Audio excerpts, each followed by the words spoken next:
మీ మోకాల నొప్పులకు ఎటువంటి సర్జరీ లేకుండా ఎపియాన్ పెయిన్ క్లినిక్ అందిస్తున్న అత్యాధునిక చికిత్స.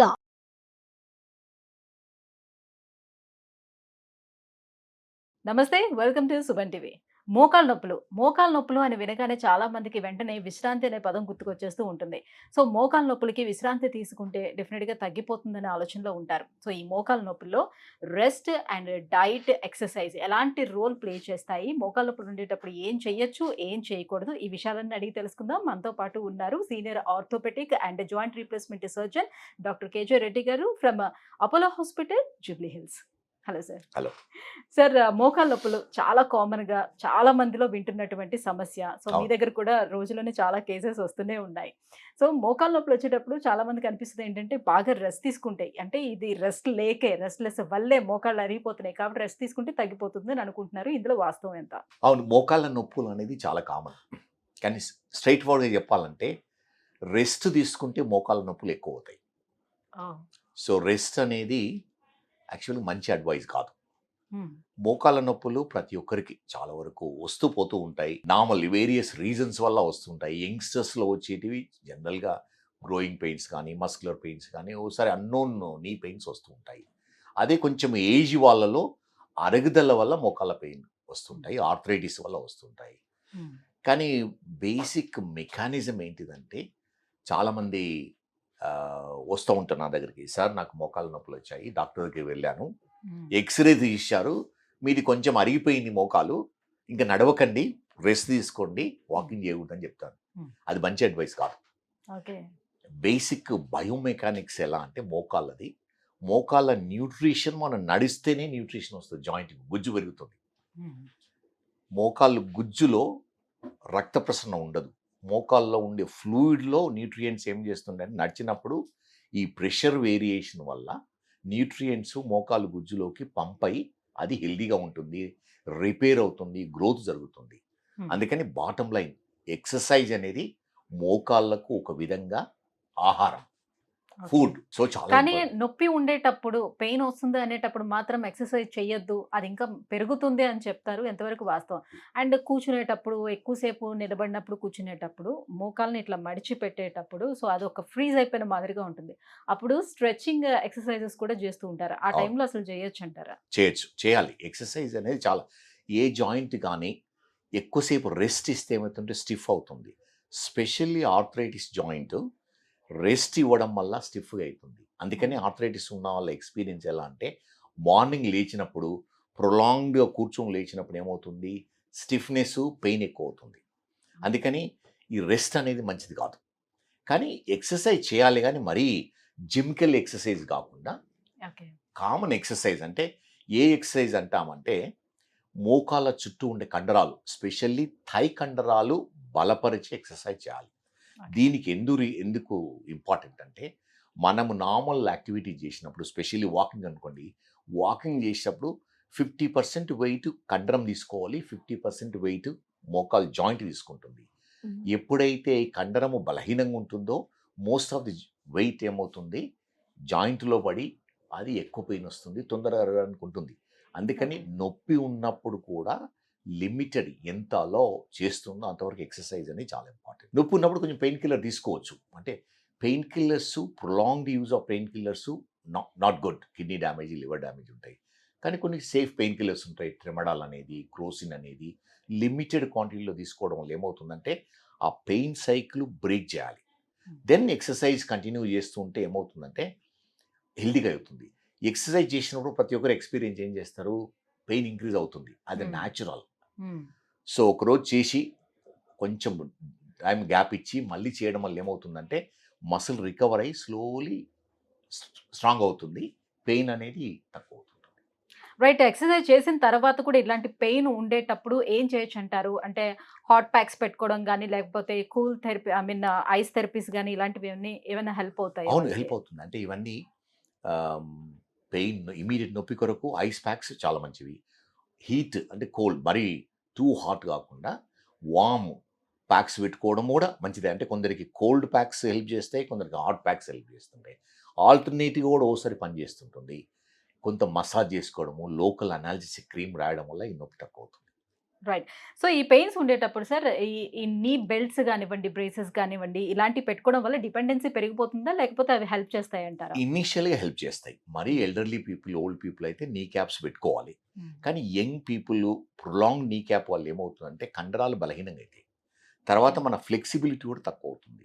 అందుకని అక్యూట్ ఫేజ్‌లో అంటే 1-2 డేస్ అక్యూట్ ఫేజ్‌లో పెట్టుకోవడం మంచిది. కానీ ప్రొలాంగ్డ్ యూజ్ ఆఫ్ అంటే చాలా మంది నడిచేటప్పుడు సో అవి హెల్ప్ అవుతాయనే ఉద్దేశంతోటి పెట్టేసుకుంటారు. సో లేదు. పెయిన్ రాకుండా ఉంటది అని. ప్రివెంటివ్‌గా వాడకూడదు ఎప్పుడు.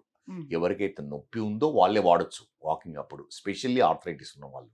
కానీ యంగ్‌స్టర్స్ నాకు నొప్పి రాకుండా ఈ నీ బెల్ట్స్ వాడడం అనేది నిజం మంచిది కాదు. రైట్. స్టెప్స్ ఎక్కి దిగటం వల్ల ఏవైనా పెయిన్ ఇంకా ఇంక్రీజ్ అయ్యే ఛాన్సెస్ ఉంటుందా? సో నీ పెయిన్ పెరగటానికి, రావటానికి కూడా ఈ స్టెప్స్ క్లైంబింగ్ అనేది ఒక రీజన్ అవుతుందా? అండ్ స్క్వాట్స్ లాంటివి కూడా చెయ్యొచ్చా వాళ్ళు? ఇది వెరీ గుడ్ క్వెషన్. ఎందుకంటే మన ఇండియాలో నీ arthritis very common. One of the theories ఏంటిదంటే మన ఇండియాలో స్టెప్స్ ఎక్కడం దిగడం కొంచెం ఎక్కువ చేస్తుంటాము. కింద స్క్వాటింగ్, ఇండియన్ టాయిలెట్స్ వల్ల వస్తుంది. కానీ ఈ స్టెప్స్ ఎక్కడం దిగడం అనేది very good exercise for the knees. Squatting చేయడము very good exercise for the knees.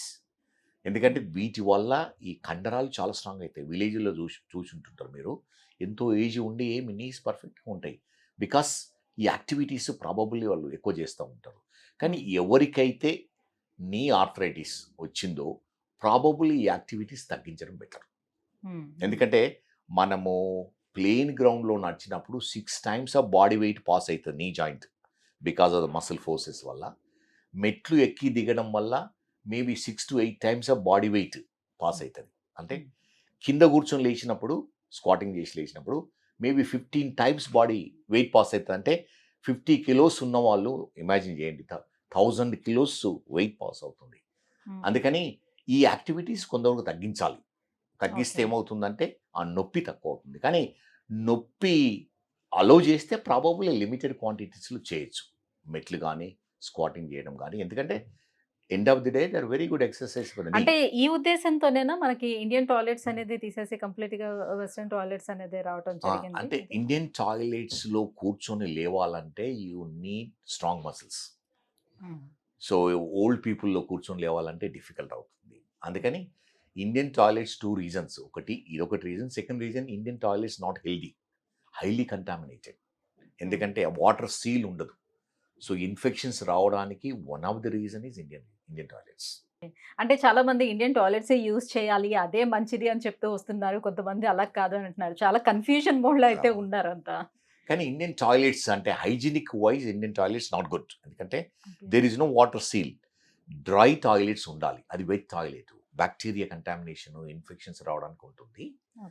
కానీ హెల్త్ కొరకు ఇండియన్ టాయిలెట్స్ కూర్చొని లేవడం వల్ల ఏమవుతుందంటే it's good for the knees but not old people. Old పీపుల్కు మంచిది కాదు.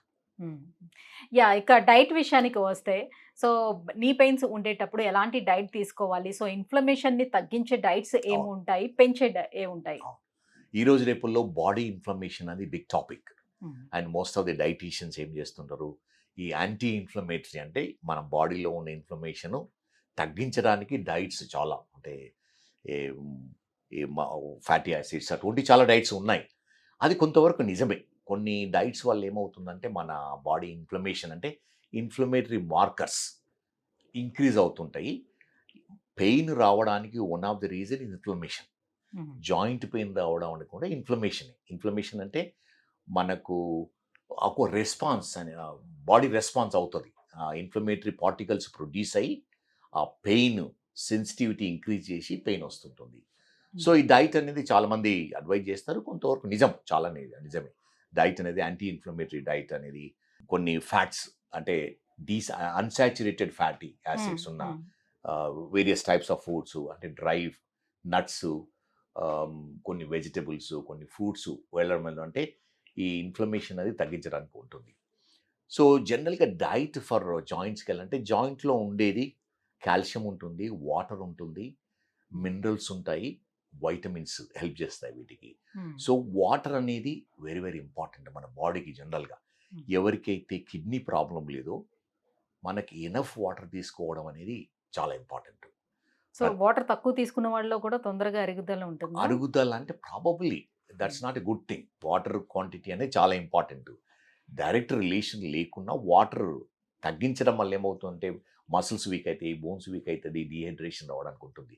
సో ఎనఫ్ క్వాంటిటీ వాటర్ అనేది చాలా ఇంపార్టెంట్. వాటర్ కూడా వన్ ఆఫ్ ది గాయత్రి.